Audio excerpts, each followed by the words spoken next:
In BURUMA, welcome to Vienna. You are here to speak about a book about the year 1945, which is obviously a very important year.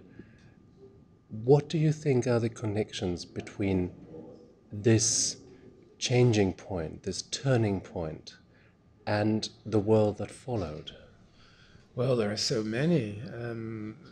The attempt to unify Europe began in those days and that year. The United Nations was founded that year.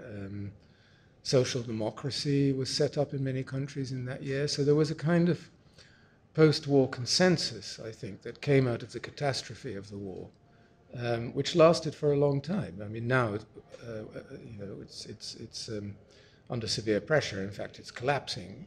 But You speak about this post-war consensus, and there are many people now who say the post-war era is finished. What era is beginning? well, those things are always arbitrary, of course. I mean, when does an era finish or when does it begin? You can never put an exact date on it. There are various pivotal years. 1989 was one of them, when people thought finally there was a dawn of a golden age. The whole of Europe was free. President Bush talked about the New World Order, the end of history, and so on. All this turned out to be rather wishful. Your book is a very personal book, and one of the protagonists is actually your father. Your father is still with us, and he's read the book. What were his impressions of it? Well, I mean, apart from the fact that he liked it, I can't really tell you very much. I mean, he didn't give me a very thoroughgoing critique. We've spoken about the subjects, but we haven't really talked about the book itself beyond the fact that I think he appreciated it. You're a scholar also of Asia and Asian civilization, and of how Asia and the so-called West relate to each other. To many Europeans, it's really quite surprising that perhaps the most important part of the Second World War took part outside of Europe. Well, first of all, the conflict really started in Asia before it started in Europe, when the Japanese began to expand on the Chinese continent. But it shouldn't surprise Europeans, because after all, the Japanese were fighting European colonial empires, not so much in China, but in the Philippines and other parts of Southeast Asia, Burma, and so on. So it was really, Japanese nationalists like to see it as a sort of war of liberation, fought to kick the West out of Asia. And in one sense, although it was very much part of Japanese war propaganda, of course, that was true. And so the West and East are linked in that way, if in no other.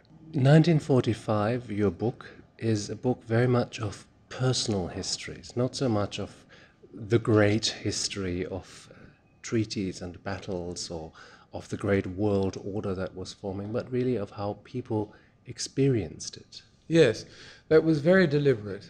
I didn't want to write about sort of high politics so much, although it comes into it. And I didn't want to quote academic historians and that kind of thing. I wanted to give the reader a sense of what it was actually like to be alive then. And so I deliberately chose to, as sources, to only use eyewitness accounts, which could be fictional, could be in the form of novels, but people who were there and tried to describe what it was like to be there. That's really what I concentrated on. You're a professor of human rights, and of course, the Second World War was the nadir of human rights in the West and also in Asia. But do you think today the world is substantially better off in terms of human rights than it was before the Second World War? Well, first of all, we should remember the whole concept of human rights was not really known. I mean, this is a post-war idea, that there is such a thing as universal human rights, which have to be codified and so on. Quite problematic. Is the world better off? Well, that depends on where you are. In some parts of the world, indisputably we're better off, probably in many parts of the world. In other parts of the world, people are not. I would think for the average person living in Syria during the war, life was better than it is now. But in China, it's certainly better now. In Europe, it's better now. So yes, on the whole, of course, life is much better. In Buruma, to the sound of the Karlskirche bells, thank you very much. Thank you.